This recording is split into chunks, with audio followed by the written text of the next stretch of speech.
Vanité des vanités, dit le Qoheleth, tout est vanité. Il stigmatise par là la vanité des choses humaines. Celui qui travaille tôt ou tard laisse ensuite ses biens aux autres. Le problème n'est pas le fait de laisser les choses de ce monde aux autres après, mais que tout ce qui nous enlève parfois la paix, la tranquillité, la sérénité, ne vaut vraiment pas la peine de se préoccuper des biens de ce monde. Parce que tout reste quand on meurt et personne n'emmène ses biens matériels dans sa tombe. La vie est faite de joie, de douleurs et de soucis, mais aussi de peine et toutes les situations angoissantes. C'est un mélange de joie et de peine. Et la vie est belle pour cela. La beauté de la vie d'ailleurs se trouve dans cette complexité-là. La beauté de la vie se trouve dans ce mélange des joies et des peines. Sinon la vie serait ennuyeuse.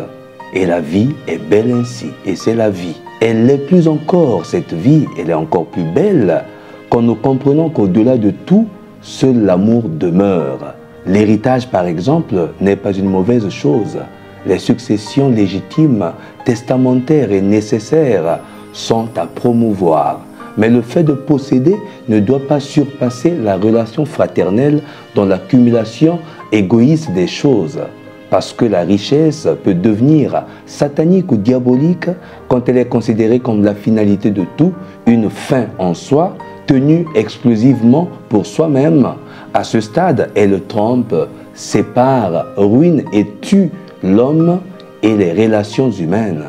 C'est pourquoi Jésus refuse de s'établir pour juge ou arbitre dans l'évangile de ce jour, pour partager l'héritage entre celui qui le lui demande et son frère, stigmatisant ainsi l'avarice, le souci excessif des choses qui ne parviennent pas à sécuriser la vie humaine, exposée malgré tout à la finitude et à la mort. La mort physique, surtout celle de l'âme, est en effet une réalité contre laquelle il n'y a pas de sécurité. Le jugement divin déclare fou, c'est-à-dire insensé, celui qui ne compte que sur les biens matériels. L'important est au contraire de devenir riche en vue de Dieu, c'est-à-dire riche en amour et en bonnes œuvres. La véritable richesse est donc celle du bien accompli. Dans un monde consumériste comme le nôtre, où règne la philosophie hédoniste qui identifie le bien moral par le plaisir, reconnaissant en lui le but ultime de l'être humain, les paroles de Jésus conservent toute leur actualité. Gardez-vous bien de toute avidité, c'est-à-dire de toute âpreté au gain, du désir de vouloir plus que ce qu'on a déjà, la cupidité effrénée, le fait d'accumuler toujours plus. Jésus ne dit pas que l'abondance ne sert à rien, que les richesses et les riches sont nuls. Il ne dit pas cela. Il nous dit simplement que notre vie ne dépend pas de ce que nous avons, mais de ce que nous sommes. Il y a une grande différence entre ce que nous avons et ce que nous sommes. La vie d'un homme, fût-il dans l'abondance, ne dépend pas de ses richesses. Il y a beaucoup d'hommes et de femmes horriblement riches en Afrique, mais pourquoi laissent-ils leurs compatriotes mourir en Méditerranée, parfois aux yeux et au su de tous?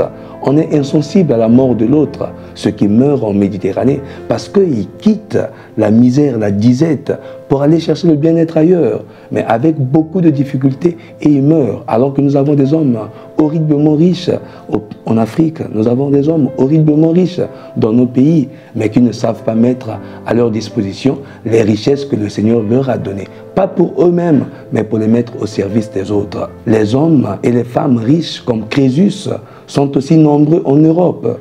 Mais pourquoi ne se soucie-t-il pas de ceux qui meurent de faim? Même en Europe, il y a des gens qui meurent de faim, qui ne savent pas nouer les deux bouts du mois. Mais pourtant, à côté, il y a des hommes riches qui jettent même à manger. Même en Europe, il y a des difficultés. Et partout, il y a des difficultés. Pourquoi? Parce que l'homme veut accumuler.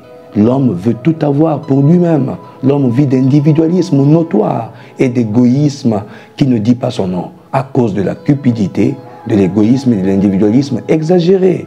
Dépouillons-nous de cette cupidité, de l'homme ancien avec ses façons d'agir pour revêtir l'homme nouveau, nous dit Saint Paul dans la seconde lecture. Écoutons-le nous parler clairement. Faites donc mourir en vous ce qui n'appartient car la terre débauche impureté, passion, désir mauvais et cette soif de posséder qui est une idolâtrie. Plus de mensonges entre vous. Vous vous êtes débarrassé de l'homme ancien qui était en vous et de ses façons d'agir. Et vous vous êtes revêtu de l'homme nouveau qui, pour se conformer à l'image de son Créateur, se renouvelle sans cesse en vue de la pleine connaissance. C'est très profond ce que dit Saint Paul. C'est très important ce qu'il dit. Si les hommes pouvaient incruster cette parole dans leur vie, le monde serait une oasis de paix, une oasis d'amour. Regardons à présent de plus près la parabole du riche insensé.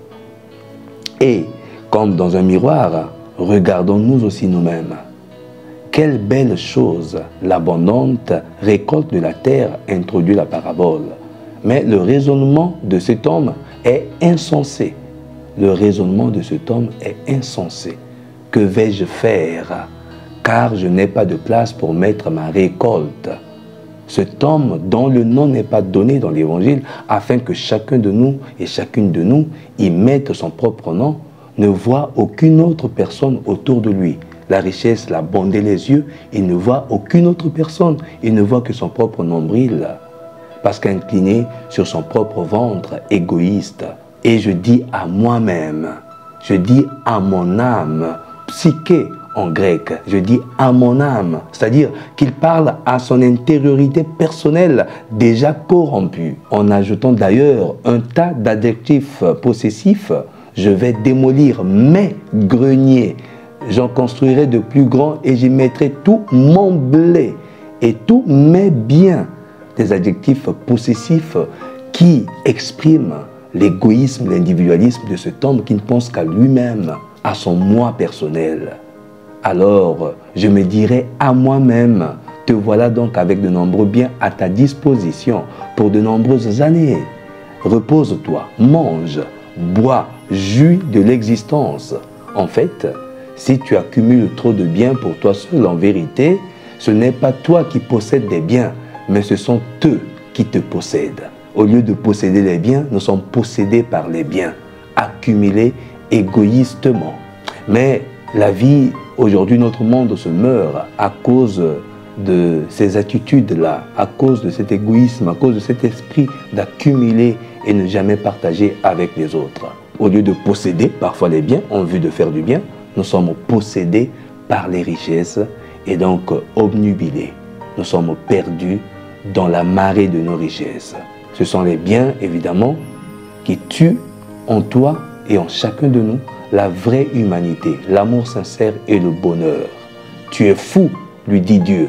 Cette nuit même, on te redemande ta vie et ce que tu auras mis de côté. Qui l'aura? Ce que tu auras mis de côté. Qui l'aura? À toi d'y répondre, chers frères, chères sœurs. Ce qui ne sert à rien pèse. Ce qui n'est pas nécessaire encombre. Ce qui n'est pas utile engourdit. Ce qu'aime le cœur fait marcher les pieds. Alors, réveille-toi et marche avec Jésus. Que Dieu te bénisse. Prie pour moi comme je prie pour toi. Excellent dimanche. Abbé Stephen Yanil Nkodia, serviteur inutile.